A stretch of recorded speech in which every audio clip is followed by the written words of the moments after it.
have a lot of these quant hedge funds out there in the marketplace. They operate their mathematical models for trading mostly based on momentum. And there are some trades that are becoming extremely crowded out there in the marketplace. There are a few one-directional trades that we need to be mindful about. One, these quant hedge funds are going long for a long time US Treasury bonds. And it has been working for them pretty well because interest rates kept going down this year and in general for the past 30 years. One day that trade will reverse. Another very crowded long trade that they do is long investment grade bonds. These are bonds that are very low quality, are paying maybe 4 to 5%, not paying enough for the risk that you take buying shaky balance sheets. And that long trade one day will reverse itself because nothing goes up forever. And the third very crowded trade that they practice is long technology names, especially the FANG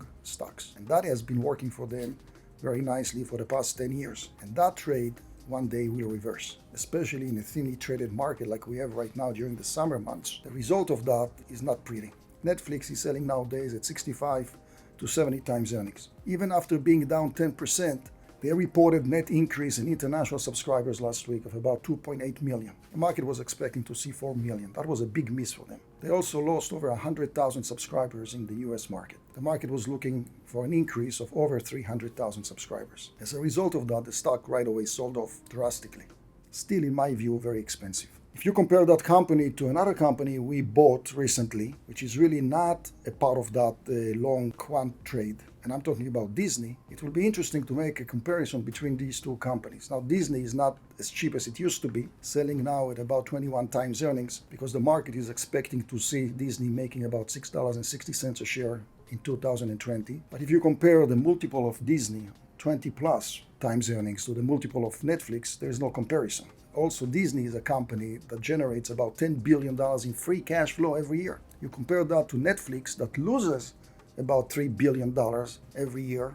It doesn't shed positive light on Netflix, in my view. Disney is going to launch in November of this year direct-to-consumer streaming service. A lot of the participants in the market assume that Disney will have right away about 50 million new subscribers. One of the reasons is that they have the Disney content, which is huge, going back over 100 years. They have the Pixar content, they have the Marvel content, Lucasfilm content, 21st Century that they just now bought recently, which doubled their content. They own 60% of Hulu, they own ESPN, they own National Geographic. They will offer a service comes November for $7 per month. That is about 46% less than Netflix, which by the way just increased their monthly subscription to $13 per month. About 18% increase for Netflix. In the past, Netflix, after a sell-off like that, recovered quite nicely. This might be different. Why is that? Because the miss on net subscribers was pretty substantial for a company like Netflix. Number one. Number two, competition is increasing in that space drastically. Number three, they are on the hook to come up with very good regional programs such as Stranger Things, and it's not easy to do so.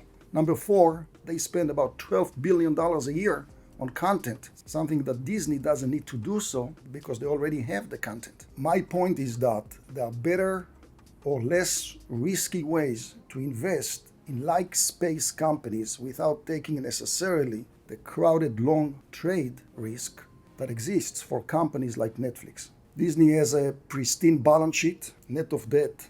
They have about $16.8 billion in cash. They pay not a lot, but 1.25% in dividends, better than Netflix. This is just my thinking that when they launch their Disney Plus direct-to-consumer streaming with 7,500 TV shows, it's going to be even harder for Netflix to compete against this company or like companies like Disney. I'm going to briefly mention Target because that is just another way to invest in the online e-commerce space without really taking on the risk that exists with companies like Amazon. Target, for example, has over 1,800 stores. $5 billion of their business is coming from online sales. They are renovating their existing stores very rapidly, 300 of them every year. The company is selling at 14 times earnings. The company generates about $6 billion in free cash flow. They pay a little bit of dividend. And we don't necessarily have to be a part of that crowded long trade that exists with other technology names. Their e-commerce unit generates about $5 billion per year in sales and growing. Okay, so this week we'll look at Microsoft. They recently announced that they were partnering with the OpenAI Foundation. And why this is interesting is that they stand at the nexus of some of the super cycles that we often look at. And the one we'll talk about today is artificial intelligence and machine learning. So, what does their partnership look like? Well, it starts off the bat with a $1 billion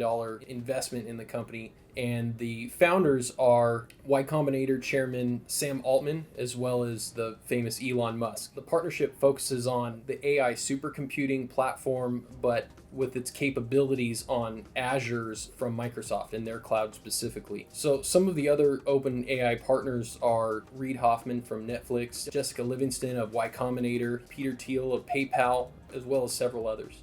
So the purpose of the OpenAI Foundation is to distribute the concentration of artificial intelligence power from the concentration of just a few companies, but more democratize it and spread it out so that a lot of companies and organizations can access AI in a safe and meaningful way. And this happens to be one of the big hot button issues for Elon Musk. He sees this as one of the biggest existential threats that faces humanity at this point is a superpower AI that would control everything. We're looking at this from the perspective of Microsoft being a good investment and being at the nexus of these super cycles. Okay, so financial planning topic this week is going to be dollar cost averaging. It's a strategy to build wealth over time. The general idea is that you take a fixed amount of money and you invest it in the same mutual fund or stock over a long period of time. So if you have a retirement plan like a 401k plan, 457 plan, 403b plan, you're probably already doing this. You're probably taking a portion of your paycheck and it's going to go pre-tax into that plan every 2 weeks, every month. If we all could do it all the time, we would buy low, sell high. That's very difficult to do. So with dollar cost averaging, we sort of neutralize that short-term volatility. Let's say week one, you buy an investment for $10. The next week, you buy it for $11. Rather than buying in all at $11, you average that out and it's a $10.50 investment. While we're neutralizing the short-term volatility, we know based on the history of the stock market that the general trend over time is going to go up. So to close out, the general idea is that you're going to ignore the fluctuation of the price of the investment so that over time you end up in a better scenario than if you were going to try to buy low and sell high. Hello everybody, and thank you for watching our videos. I'm Amit Stavinsky, the Managing Director of Tamar Securities and its affiliates, 911 Financial Services and Firefighters United. As always, if you like the content, become a subscriber. You can also call us directly to our main offices in Woodland Hills at 818-914-7461.